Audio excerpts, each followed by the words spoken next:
The boy sat at his computer, immersed in his third attempt at surviving the zombie apocalypse. Confidence surged through him as he secured a bat, convinced it was the smartest choice in a world where ammunition was scarce and guns only attracted more undead. In his mind, a bat would always be the weapon of survival. A sudden flicker on the screen jolted him, and the lunatic performer threw himself into a reverse push-up on his chair. The stunt cost him only 76 cents, yet his triumph ended abruptly as he crashed to the floor, smacking his head like a fool. At that same moment, Chiansu rose and demanded to know if the reckless boy had enjoyed that. The one called Only One accused him of playing carelessly, reminding him he had already died. The realization hit. The character on screen had been killed. Embarrassment forced him to apologize to the livestream, though he quickly brushed it off, relieved he had at least reached a checkpoint. With the new item secured, the next run would be easier. Meanwhile, Only One taunted Chiansu, asking if this truly counted as fun when he was the only viewer in the stream. A brief silence fell.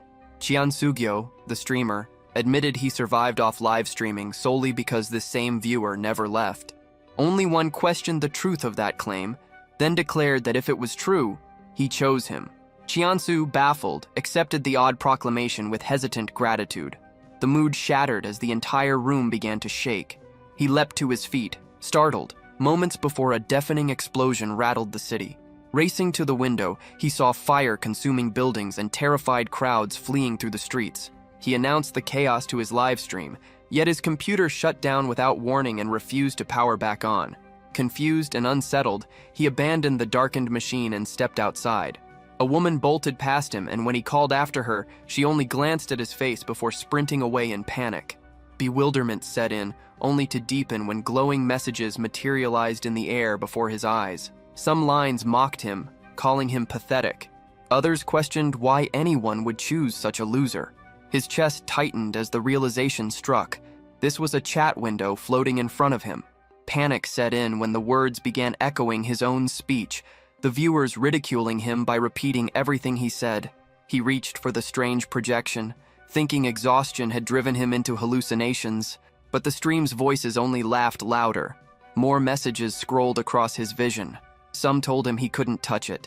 Others warned that something was already on its way. That was when he finally noticed it. A zombie standing right in front of him.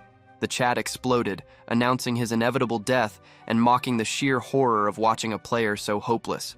His mind refused to process the situation before the creature lunged, forcing him backward. Instinct saved him. A wild kick pushed the monster away just enough for him to scramble to his feet and flee. The stream viewers taunted him, claiming the zombie only wanted a handshake, but desperation drove him onward. He bolted toward his apartment, frantically punching in the entry code. Glass shattered behind him as the undead broke through, its blood-soaked face pressing closer with every step. He stormed up the stairwell, heart hammering, yet no matter how fast he climbed, the thing refused to fall behind. By the time he reached the 7th floor, the gap hadn't widened at all. A door to the roof appeared ahead. He tried it. It was locked. Panic spiked as the zombie advanced up the stairs. The chat jeered, telling him to stop being an idiot and simply push. He shoved with all his weight, and the door finally gave way. Throwing himself through, he slammed it shut, bracing it with his own body as the pounding began on the other side. For now, he could breathe. On the rooftop, questions spun in his head. Why had a zombie suddenly appeared? Why was a game-like chat hovering in front of his eyes? Still, he shoved the thoughts aside. Survival came first. And to survive, he needed a weapon. A noise behind him snapped his focus. A chubby figure advanced across the roof, someone he recognized, the building's owner. He broke into a sprint, only to trip over a stray box and crash hard to the ground. The monster was already upon him. Pinned and struggling, he spotted the streaming chat again. Someone claimed a supply chest was nearby. His gaze darted sideways. There it was. Summoning his strength, he kicked the zombie back and dodged as it charged again.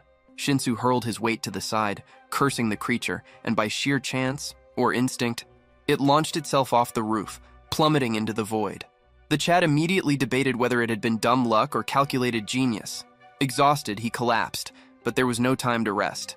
More pounding rattled the door. He counted 3 sets of hands trying to break through. The chat sneered that countless beginners met their end like this. Then his eyes locked on the glowing chest. Memory struck. The earlier comment about a supply box. A grin split his face as he flung it open. Radiant light poured out, revealing a prize, a legendary bat. The chat dubbed it the Excalibur of the Apocalypse. The door cracked open, and the undead spilled through. Shinsu steadied his grip, determination burning. The viewers placed bets on how quickly he would die, but he smiled anyway. To him, the apocalypse was nothing more than another game. He charged, swinging the bat. The strike missed the first zombie completely.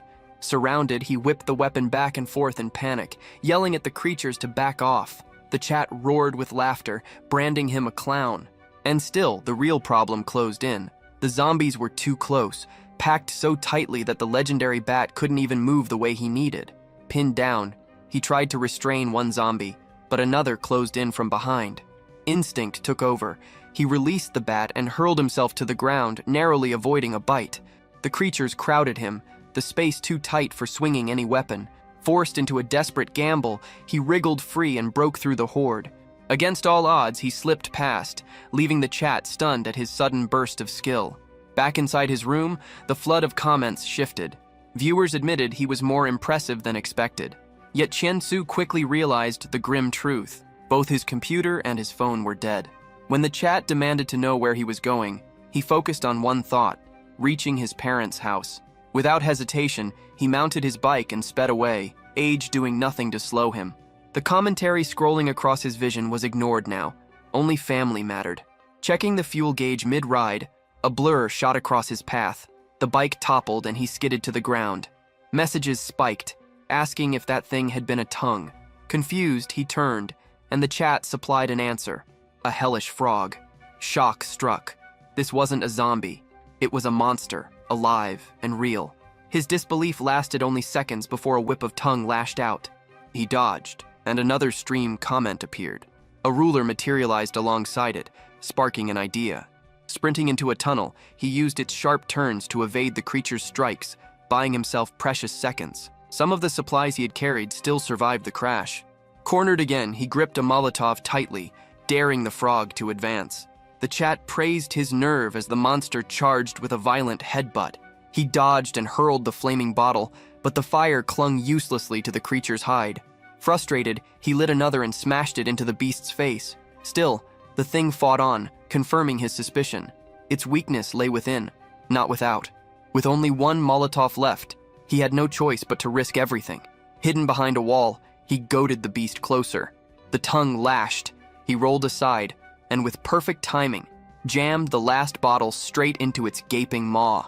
Flames erupted from within, twisting the monster in agony before it collapsed. The chat exploded with awe, recognizing the recklessness and brilliance of the move.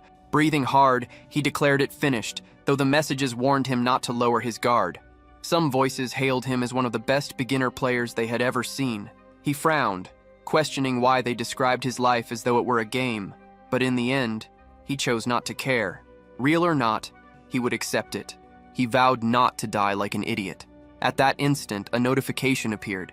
An achievement unlocked, along with a new ability, the power to record his feats. Staring at the glowing message, he was certain of it now. This was no ordinary reality. It was exactly like a game. And so, he ordered the skills panel to open. The aggro skill granted him greater power the more creatures surrounded him. The save record skill allowed fragments of that strength to solidify as permanent attributes, ones he would always carry. The realization struck. This ability demanded he hurl himself into danger to grow. He shut the panel, set the thought aside for now, and returned to his mission of finding his family. The wreckage of the frog had left his bike destroyed, forcing him to continue on foot. When he finally reached his home, disbelief gripped him. The house looked as if a colossal beast had taken a bite straight out of it. He stumbled inside, calling for his parents, desperate for a response, but the rooms echoed hollow and empty. Memories surfaced. His parents always left notes. He scoured the house, searching, until in his own room he found a scrap of paper. His father's handwriting declared that they had evacuated with soldiers from Division 7.5 and that they would meet again soon. Relief came with caution. At least now he had a lead. The chat ridiculed him, sneering that even his parents had abandoned him. He muttered to himself, unsettled. Something about the message felt off. It wasn't quite like the notes his father usually left. But if this was truly a game, maybe this marked the beginning of the first main quest. For now, he held back. With only one clue, rushing would be reckless. He rummaged through the cupboard and uncovered canned sardines. The chat mocked his calmness, but he brushed it off, deciding to eat first before choosing his next step. Then, noise. Something stirred near the house. Creatures shouldn't be here. Another sound echoed through one of the rooms. He moved carefully, following it. At a window, a zombie clawed its way up. He struck its hand and slammed the frame shut. Instantly, the aggro skill triggered. 1 enemy in 10 minutes. The reminder hit him. Each pursuer added 10% strength. Testing it seemed the only option. At another door, he smashed the zombie breaking through, bringing the count to 2. Excitement surged. He pushed further. At a third door, another fell. Then the 4th, the 5th, 6th, and 7th followed. He didn't stop until all of them lay silent, their struggles stilled. Gazing at his own hand, he could feel it. His body was undeniably stronger. But then came another sound, this time from the kitchen. His aggro window was running down, only a minute left. He crept forward, tension biting at him, while the chat speculated on who would come out on top.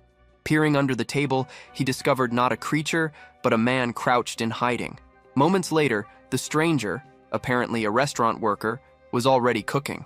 The chat erupted, calling him insane for allowing a stranger to prepare food in his own house. The protagonist had no idea how to address the endless stream of messages, so he simply called them brothers. He explained his situation, fighting monsters on an empty stomach, and made it clear that if the stranger in his house turned hostile for even a second, he would be dealt with immediately. The long-haired man placed a plate on the table. Jiansu, regaining his strength, admitted the food looked surprisingly good. The man claimed to be a chef from Mayang restaurant.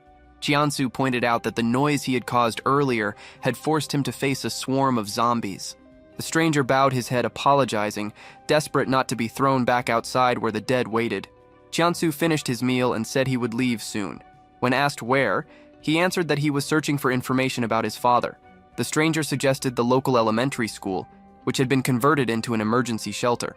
Jiansu considered the idea. Perhaps it really would be the best place to gather clues. Still, doubt gnawed at him. Was this man even real, or just an NPC scripted to guide him along? In the end, he accepted the suggestion. The man introduced himself as Mingyu Zhang. Jiansu thanked him for the food and said it was time to move. When asked about transport, Mingyu admitted he had none. Jiansu told him they could use a bike from the garage, then returned to his room to gather supplies. He grabbed a hammer, only to be interrupted by a scream. Mingyu's voice. Jiansu bolted outside. A massive titan-like zombie had Mingyu in its grip, the man thrashing helplessly. The chat identified it as the big mouth type, stronger than even the frog-like abominations. Some claimed it must have been the creature that had bitten his house earlier. Panic surged. He sprinted, but the comments screamed warnings. If he tried to save Mingyu, he would die. The next heartbeat, he was already on the bike, fleeing. When he looked back, the towering monster was chasing, a timer appearing above. 10 minutes. He pushed harder on the pedals, but the creature was fast. Too fast. At this pace, it would devour him before he could escape. Then he spotted it. Another bike, Mingyu's, lying where it had been dropped. 2 more zombies clung to him now. In a reckless dive, he hurled himself toward the spare bike, mounted, and tore forward, the monster's claws swiping just behind him. The chat went wild with disbelief. But the danger wasn't over. The beast was still at his side, jaws wide, hunger endless. And Jiansu declared through the stream of comments that he wasn't the type to collapse without a fight. The scene shifted to the shelter, where a group of soldiers and civilians were pushing the last stragglers through the gates of the elementary school. A heavy-set man shouted that Mingyu was still out there and begged them to mount a rescue. Another dismissed him coldly, saying Mingyu was probably dead, and urged him to get inside before it was too late. Arguments rose among the crowd, some demanding the gates stay open a little longer. Among them, a man in a white bandana nudged his companion, insisting they slip through the entrance while they still could. Then the roar of an engine cut through the chaos. A motorcycle approached at high speed, its rider dragging attention with him like a storm. The crowd turned, eyes widening as Jiansu braked to a stop. The man who had been causing the commotion recoiled in fear, staring at what Jiansu carried on the back of the bike. Whispers spread, speculation turning dark. Was it a body? The rider grinned, feeding the unease. The chat erupted, claiming he lived only to draw attention. One man recognized the vehicle immediately, Mingyu's bike. He demanded to know how Mingyu was. Qiansu answered flatly, dead. Confusion followed, voices demanding more explanation, but he offered none, only asked who led the place. Before anyone else could speak, a man stepped forward wearing a police department badge. He introduced himself as Sujin, the officer coordinating the evacuation. Qiansu gave his name. Sujin's eyes narrowed when he noticed what Qiansu carried, fragments of the monster. He asked directly if that was truly a piece of it. The boy was startled by the knowledge, and Sujin explained they had lost many people to that beast. He wanted to know what happened. Qiansu's response was blunt. He killed it. The claim froze the crowd. Disbelief spread like wildfire. Killing such a creature was beyond imagination. The memory of the fight replayed in his head. The bike racing, the beast tearing buildings apart like toys, the chat hurling doubts and mockery. He had asked if they wanted to bet on his survival. They demanded to know the wager, and he had answered, his life. The monster had chased relentlessly, showing no fatigue, while Qiansu forced a promise from the spectators that if he lived, they would owe him. The chat had jeered, claiming there was nothing to gain and that failure was certain. Only one voice, that same strange viewer from before, accepted the deal. With a reckless grin, Qiansu had sped for the tunnel. The creature, massive and unstoppable, slammed into it at 100 miles per hour. Now back at the shelter, he told Sujin he would explain later, and added that he was also looking for a safe place. The guards wanted to check him for infection before letting him in, but the civilians pushed back, declaring him a hero who deserved immediate entry. After inspection confirmed he was clean, he prepared to leave, only for someone to call after him. It was the man from earlier, asking again if Mingyu had really died. Qiansu repeated himself and demanded to know if the man had been close to him. The man admitted he was the owner of the restaurant where Mingyu had worked. Qiansu explained curtly. They had made a plan together, but the monster had shattered it. He reminded the man he hadn't stolen the bike nor anything else, and had no reason to be accused. Then he added one last detail, that the tofu soup Mingyu had cooked would stay in his memory forever. The chat mocked him viciously, claiming he had forced the poor man to cook only to play righteous now. The restaurant owner was left speechless as Qiansu swung onto the bike once more. Without another word, he left the shelter behind. As Qiansu neared the school, a blue suitcase lay abandoned on the road. A message materialized before his eyes. He was leaving the tutorial. From now on, the information panel would be his only lifeline. What froze him wasn't the panel itself, but the word tutorial. Other messages poured in, announcing that this was where everything truly began. He rushed into a room, demanding answers from the strange figure known as Only One. There was a limit to how much he could endure while stumbling blind, and he reminded him of their bet. The time had come to pay up. The enigmatic voice asked what he wanted, and Qiansu pressed for an explanation. The chat boiled with rage, furious that he ignored the rest of them. They demanded to know if he had received any guidance at all. He admitted none. Their disbelief grew. Survival without instructions seemed impossible. They wondered how he appeared to know so much, and he muttered that it was nothing but streamer instinct. The comment caught fire, an odd, intriguing detail. Then someone claimed that winning the game meant rebuilding the world however he wished. Confusion followed, but only one confirmed it. The truth unraveled. This world was real. Only a few details had been altered, but Qiansu was the lone player. The rest were nothing more than NPCs, shadows of reality designed to fill the stage. The group followed only one protagonist at a time, and now it was him. Only one advised him to stop stressing about what was real and instead treat them as an audience, keep putting on a show, and keep winning. The weight crushed him. He asked who they truly were, glancing sideways, almost suspecting divinity. Staring at his reflection, he even wondered aloud if Only One was a god. The response came sharp and dismissive. What kind of character wasted time on such thoughts? A hint followed. They favored those who put on a performance. If he wanted their support, he would have to go all out. It felt absurd, an impossible mission for someone who had barely lived outside his room. But then he remembered the information panel and opened it. The first mission appeared. Protect the police chief. If that man died tonight, the entire city would collapse into ruin. Outside, he observed the camp. People gathered in the courtyard while police organized supplies. Voices barked orders. Others stacked food. Among the 150 survivors, Qiansu already knew one of them was a threat to the chief. The officer announced food distribution, calling people closer. Someone shouted for Qiansu, but he brushed them off, saying he was fine. Instead, he approached another man and asked about the chief. The officer flinched, unsettled by the question. His hesitation reeked of secrets. Suspicion cut deep. Qiansu demanded to see the department chief, Sujin Li.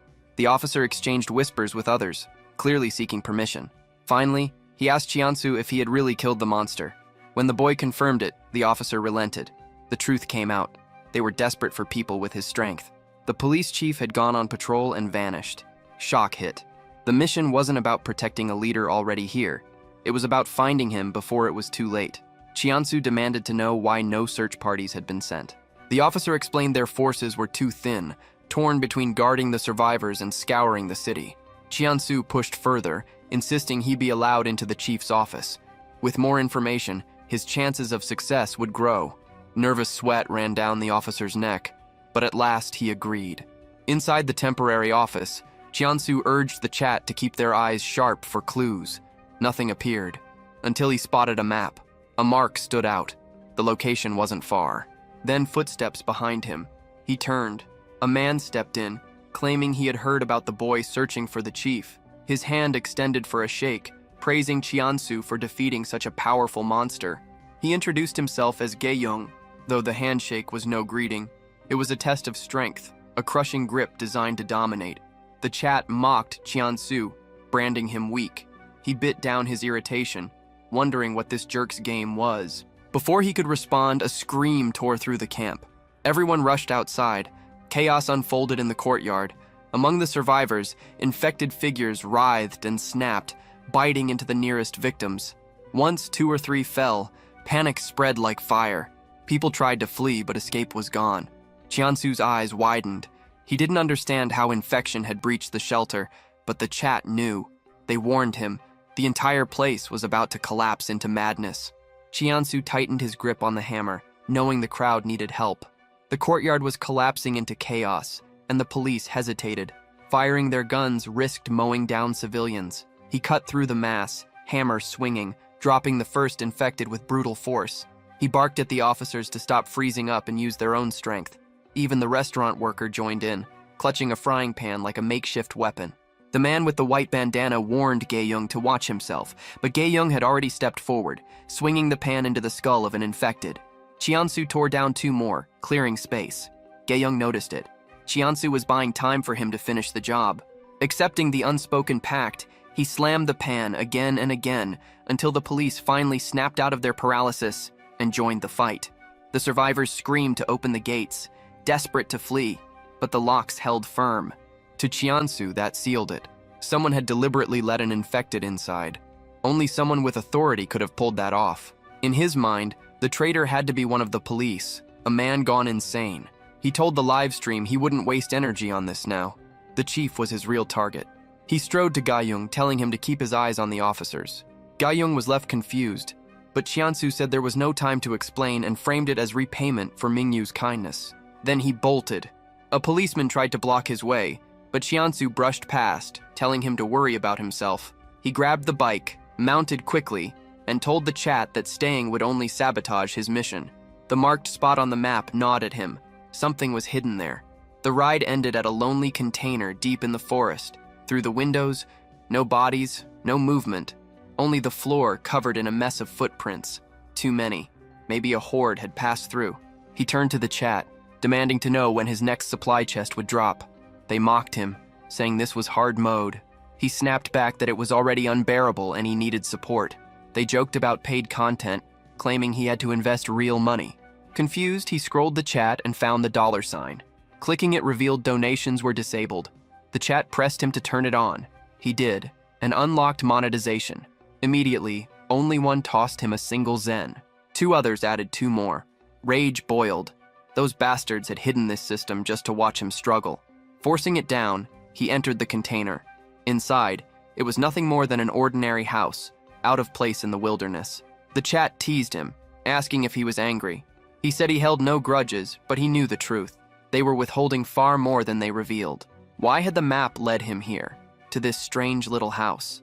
The question weighed heavier than the hammer in his hands. The windows rattled as rotting faces slammed against the glass. Zombies had emerged from nowhere, startling him. Aggro activated instantly. The footprints hadn't been random. They were from a horde. The chat cackled, mocking his fear of friends, but the counter kept rising. 8, 14. His body surged with raw power, strength amplified by over 200%. If surrounded, he was still the one in control. Then a horn blared. Headlights cut through the chaos.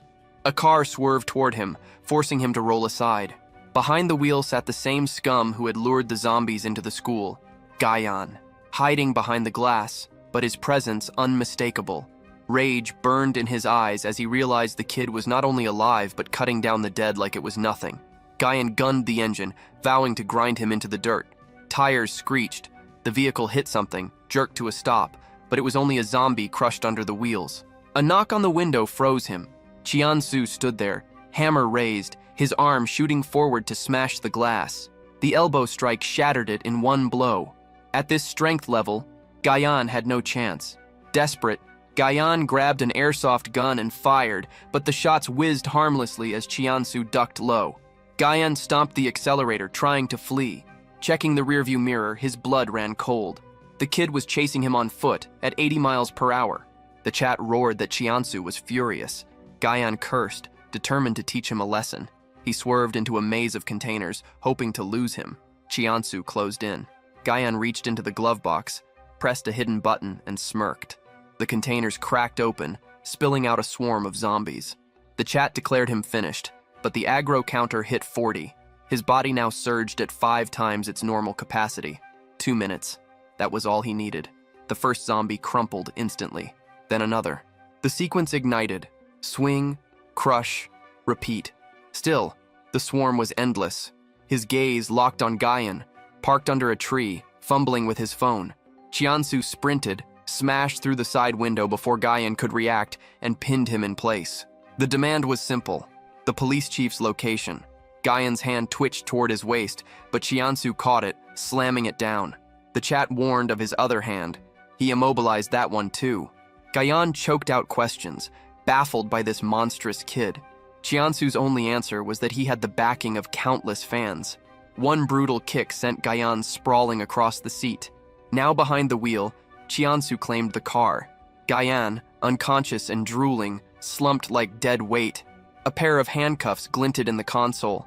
The chat joked he'd earn money by locking the bastard there. The idea amused him, until groans rose outside. The zombies were closing in. With a smirk, he cuffed Guyan and shifted gears. The engine roared.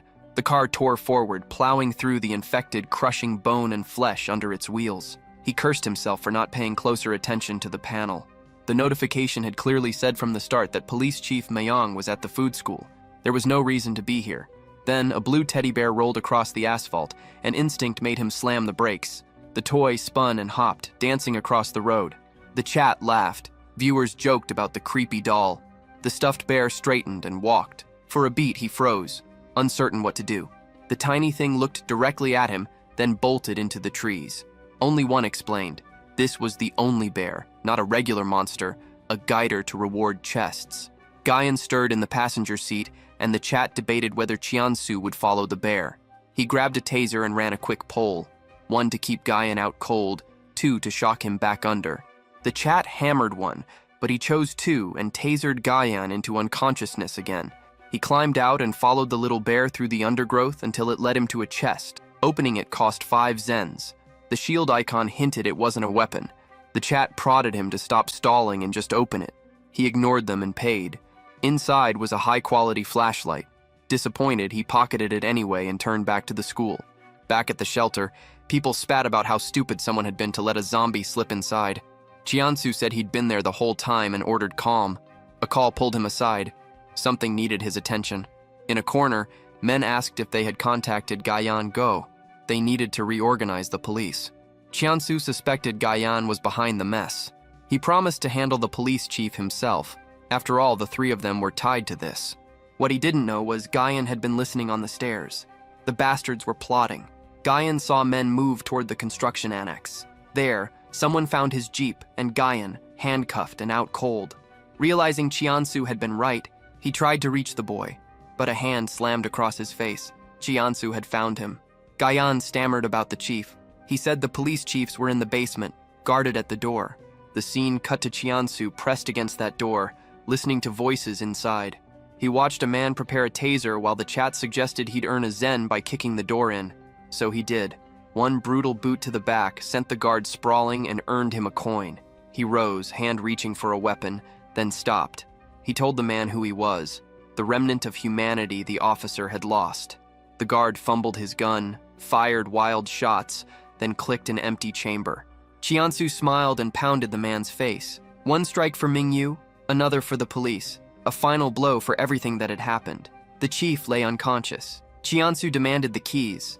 The guard groped for a taser at his belt, but Chiansu hammered it into his hand and zapped him instead, noting the damn things matched. He shoved the man and told him to say hi to Guyan.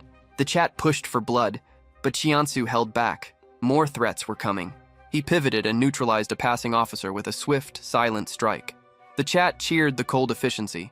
Chiansu only scoffed that the man had been too loud. Coins chimed in the stream again. He felt the sharp lift of pride. From the doorway came a voice asking if he had really killed a cop. He turned, ready. It was time to finish this. He stepped forward and asked, offering a choice, how the man wanted to die. Arm, leg, chest, or the last option. He grinned at the sight of the terrified man, amused that someone who had shot him earlier now shook like prey. Another zen flickered onto the panel, and he gave a crooked nod as if to thank it. The man's screams stretched thin until they snapped into silence. The chat roared with laughter, mocking how he had sealed his own fate. Chiansu, half embarrassed, wondered aloud what that fool had been doing. Outside, a commotion stirred. Heads turned just as he stepped back into view, dragging the real police chief with him. Officers swarmed, shocked, as he announced the traitors were bound in the basement. They sprinted off to confirm, leaving him for the first time with the feeling that he had finally cleaned up the mess. The panel blinked its warning. Staying too long in one area was dangerous. By the next morning, he lounged full-bellied inside a cabin, reflecting on how drastically things had shifted in a single day. That warning gnawed at him, though, and when he asked the chat what too long really meant, their silence was deliberate. Uneasy, he stood before a car until the police chief approached, asking why he was preparing to leave. Supplies were offered, gratitude voiced. Chiansu remembered asking if the chief would simply expel the traitors, even after they had tried to kill him. The man had excused it. Hard to execute comrades, even treacherous ones. Chiansu cut it short, saying he would handle it himself. Soon, the car roared across the road, the two traitors tied in the back. Officers begged him to stop, but his mood was black. When the chat joked that he was fixing the problem, one of the men was already bitten. The car hit nearly 80 before braking hard. The back seat was empty, ropes loose. He muttered that an accident had taken care of it. Back at the camp, the chief thanked him. Chiansu accepted the supplies and the car, brushing off a request not to leave without goodbyes. He sat behind the wheel, fiddling with the flashlight. Its purpose remained a mystery. The chat told him to relax and wait. Reluctantly, he agreed and drifted to sleep. Cold ripped him awake. The air was off, yet frost coiled through the car. His pulse spiked when movement flashed in the rear view. A cloaked, skeletal figure sliding closer. The chat warned it had finally arrived. He stomped the accelerator, skidding through the road. Officers shouted after him, but he blasted past without slowing, cursing the chat for laughing instead of warning. The mirror cracked, glass scattering. The creature had vanished, or so he thought. It loomed by the window, rattling the glass until it shattered. He floored the gas, desperate to put distance between them. The chat demanded he flee to another region, or risk being trapped forever. The monster reappeared directly ahead. Steel pillars split his vision, and the crash came hard. Airbags burst, bruising him more than saving him. Staggering out of the wreck, he pulled his gun and fired. Bullets tore into bone but did nothing. The thing was immortal. Adrenaline drove him down a corridor, lungs burning, legs numb. The chat whispered that this looked like his last run. Shadows bent, and once again, the skeletal monster blocked the path. It lunged, jaws open, as the walls of the corridor swallowed them both. The flashlight flared, and the skeletal figure recoiled as if the beam itself could wound it. To Chiansu, the reaction made sense. Items like this always carried hidden value in a game. He seized the opening, dove out the window, and landed on a bicycle. The tire collapsed instantly, pitching him to the ground and tearing open his knee. Pain slowed him, and the creature closed in again. He hurled the flashlight as a distraction and sprinted, gun in hand, firing shot after shot. None of it mattered. The monster kept coming until a sudden line carved into the ground stopped it. Qiansu froze, realization dawning. That was the boundary. He steadied his gun, whispered that this would be the last shot, and pulled the trigger. The creature disintegrated, scattering into dust. His own strength failed him. He dropped hard to the ground, breath ragged, until a flickering light pulled his attention. It blinked rhythmically, almost deliberate. The chat screamed trap, but curiosity drove him closer. It pulsed like Morse code. A figure emerged, Minchul Yang, nervous, hands raised, insisting he wasn't a threat. Qiansu stripped him bare of gear, flashlight, and even clothes, indifferent to pleas about food and survival. The boy nearly broke down, swearing he had nothing left. Qiansu studied him with suspicion, wondering how someone so unarmed had lasted this long. He accused him of acting as bait, but the boy broke down further, confessing that cowardice had been his only armor. For once, the chat agreed he looked genuine. Reluctantly, Qiansu allowed him to tag along. Their first test came immediately. A monstrous frog pinned down another survivor nearby, its cavernous jaws snapping. Minchul guided Qiansu with sharp instincts, calling for sudden turns that sent the beast crashing into buildings. Near a stream, he repeated the tactic. Qiansu grinned at the boy's nerve, though he warned him not to overplay it. Together, they baited the frog along excavated ground. It stumbled, fell, then lashed out with its tongue. Qiansu timed the order, and both dropped low. The tongue swept wide, snagging the pursuing monster instead. Chaos exploded. The frog dragged its prey into its maw, furious and violent. The two creatures tore into each other, leaving Qiansu and Minchul free to escape. He finally understood. This kid survived not by strength, but by exploiting every chance to make monsters fight each other. Exhaustion hit later. Riding a tandem bicycle, Qiansu cursed the plan while Minchul urged him to keep pedaling. Their destination lay ahead, a resource-rich zone. Between breaths, Minchul asked about Division 7.5, saying he'd only found a note claiming his dead friends had joined them. The name stabbed deeper into Qiansu's mind, the same division that had taken his father. They reached a building just as a car nearly plowed into them. Qiansu abandoned the bike, furious, pounding on the window. Inside was a man, human, not infected. Yeonjun Cho. Qiansu ripped him from the car, dumped him to the ground, and tore through the vehicle's insides in search of weapons. Nothing. Yeonjun drew a knife in desperation. Qiansu crushed the attempt with a kick, stealing the blade. The man crumbled, begging forgiveness, swearing he had nothing. Qiansu weighed him, saw the look, and judged him a deserter. The soldier denied it, claiming his entire base had been wiped out. Minchul asked if he truly was a soldier. Qiansu barely spared words. Anyone could see it. Qiansu's gaze locked on something metallic at Yeonjun's neck. He yanked the dog tag free, demanding proof. The soldier stammered, sweat rolling down his face as he forced the numbers out. They matched, but suspicion lingered in Qiansu's eyes. He pressed further, asking about Division 7.5. Yeonjun swore he had never heard of it. Time was running thin. Minchul whispered warnings about danger, and Qiansu slid into the car, ordering them to scale the wire.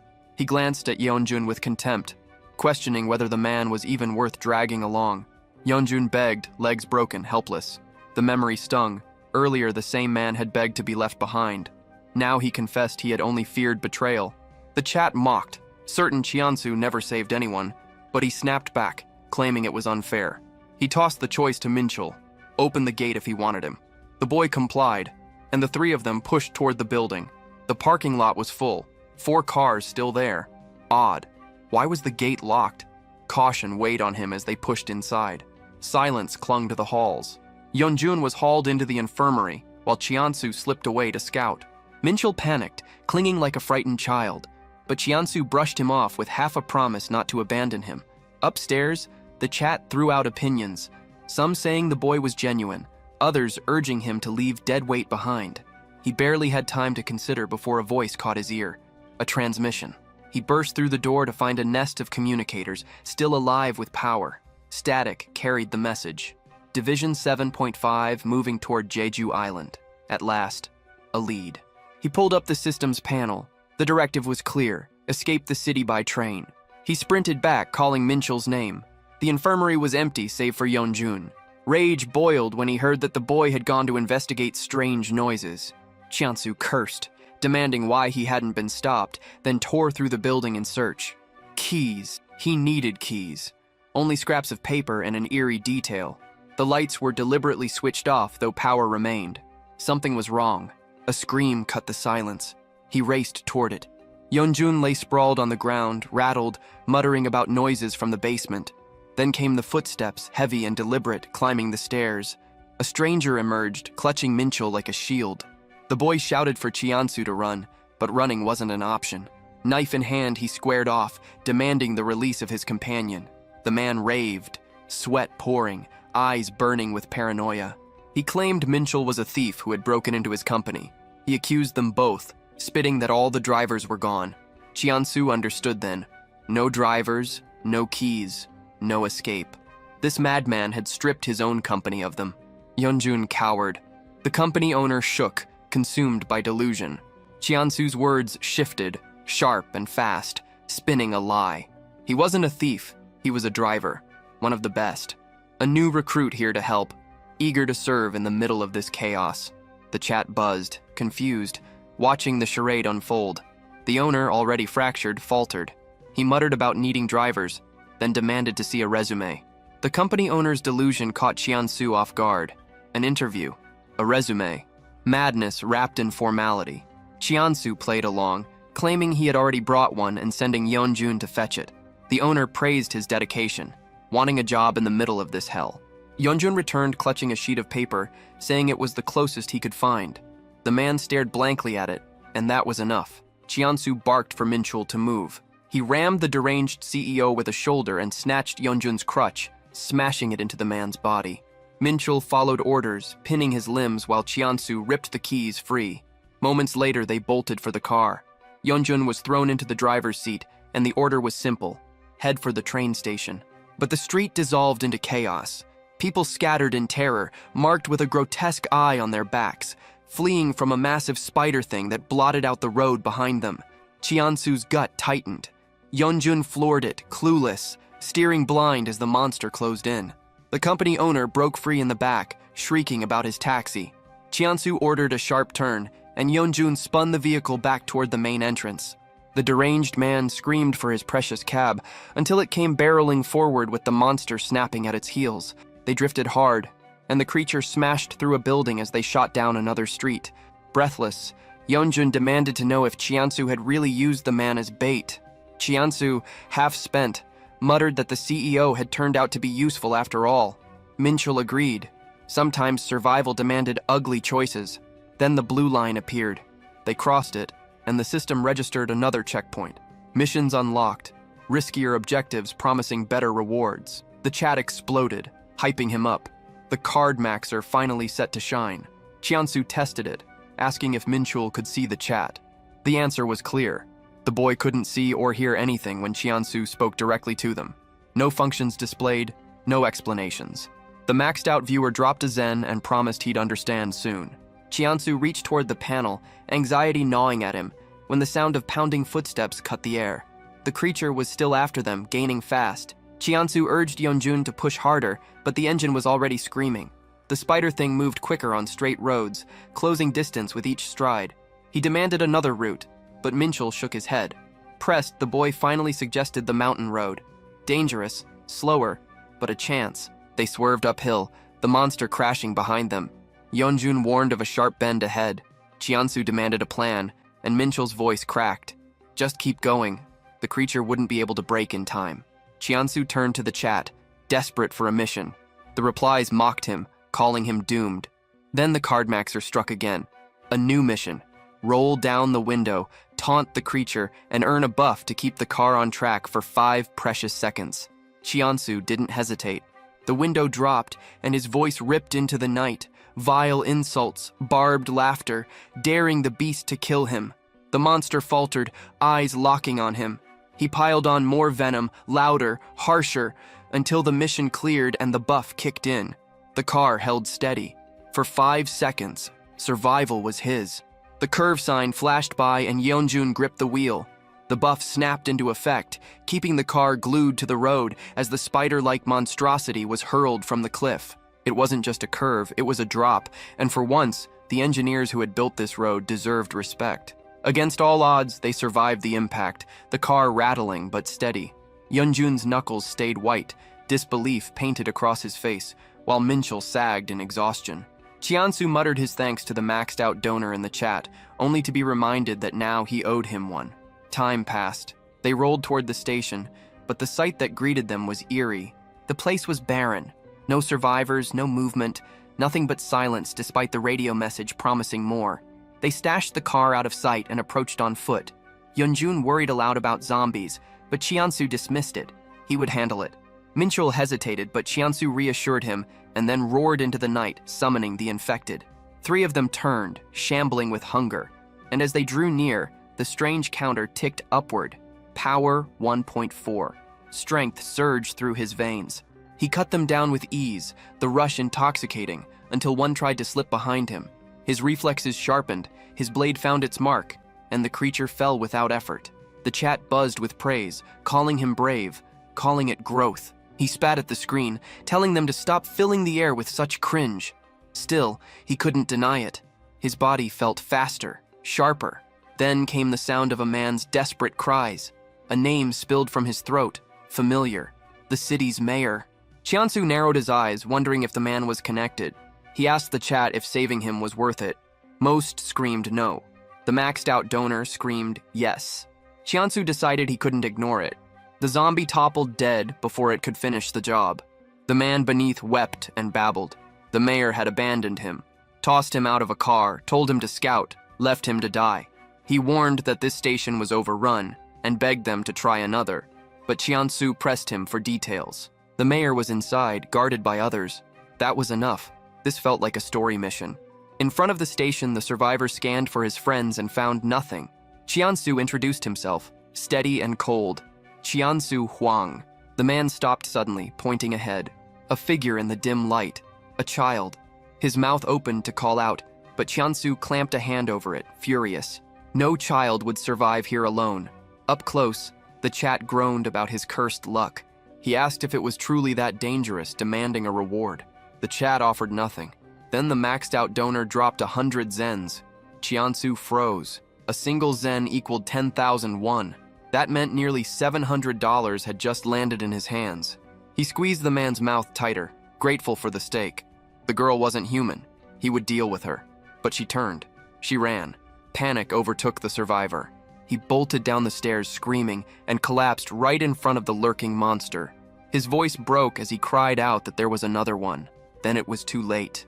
The beast tore into him, ripping him apart in seconds. Chiansu stared, confused by the stupidity of it, while the chat clarified with grim amusement. She wasn't a girl, she was a silent. The name alone gave it away. Silent Girl. A monster that hunted by sound. Chiansu froze as the system pulsed with a new mission from the one who called himself the new master. The rule was simple.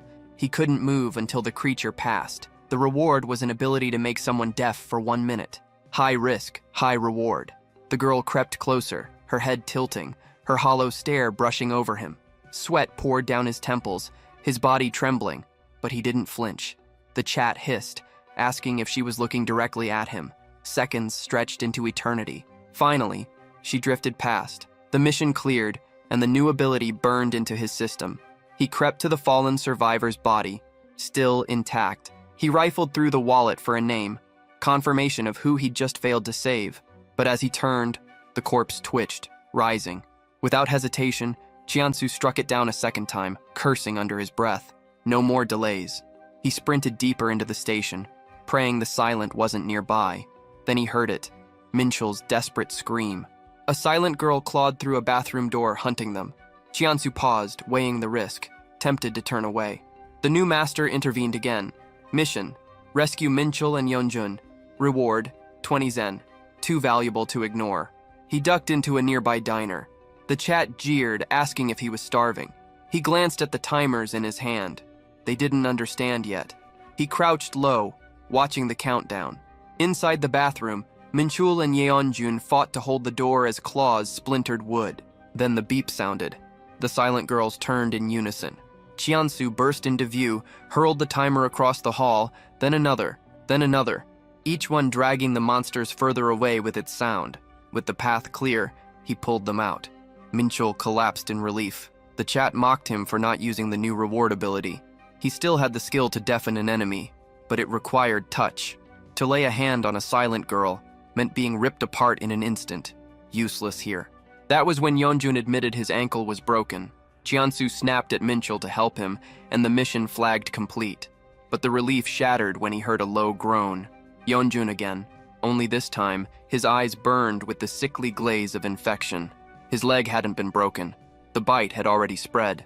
Chiansu's rage flared. All this risk, all this effort, only to end like this.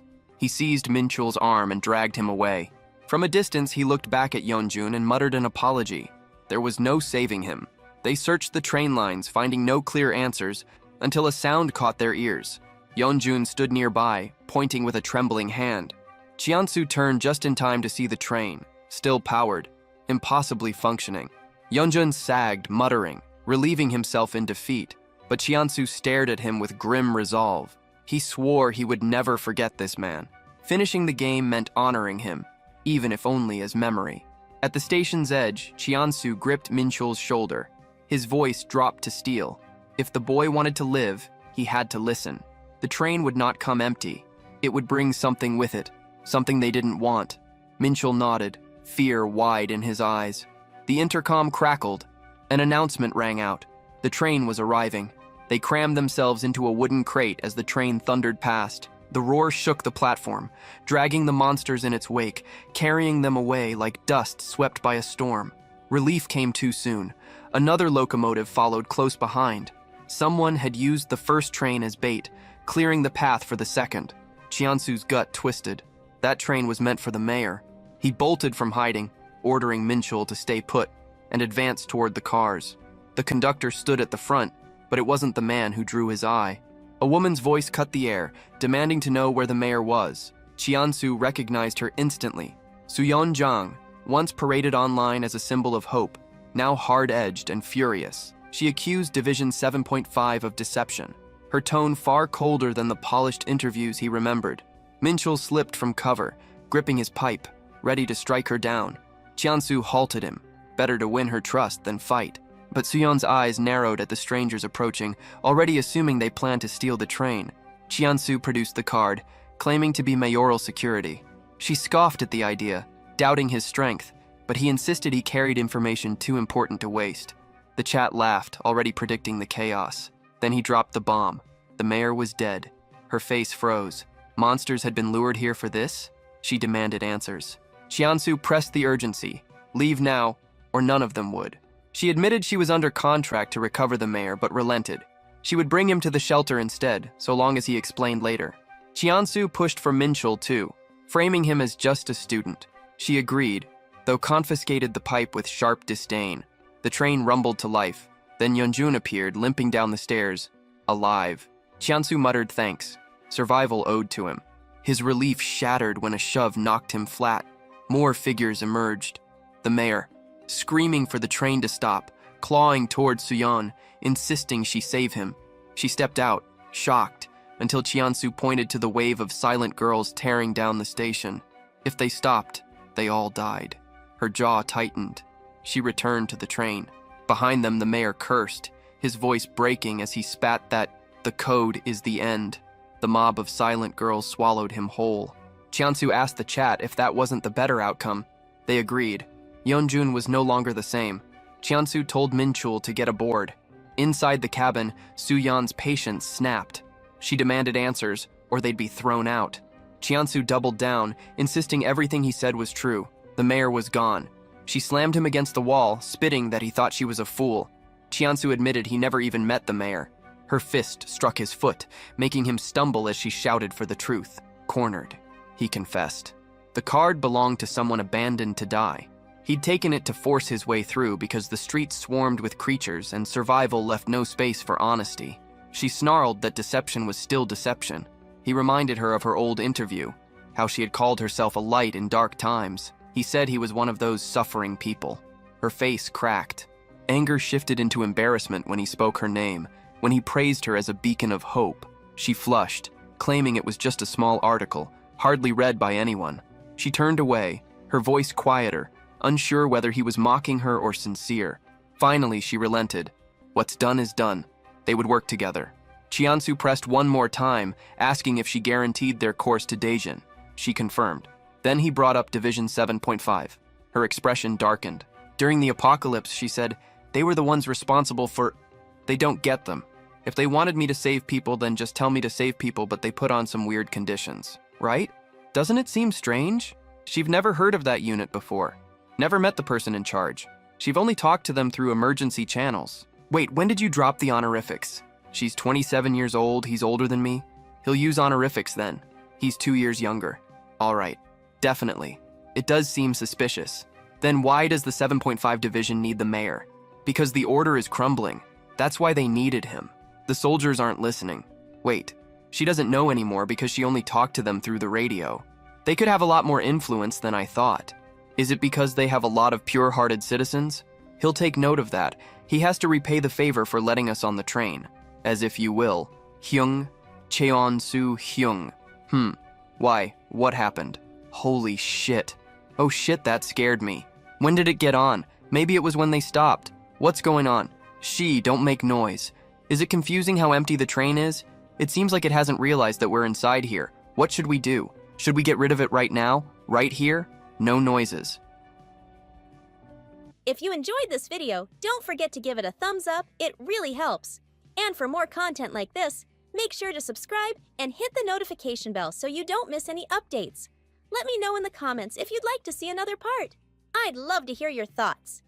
See you next time. Bye-bye.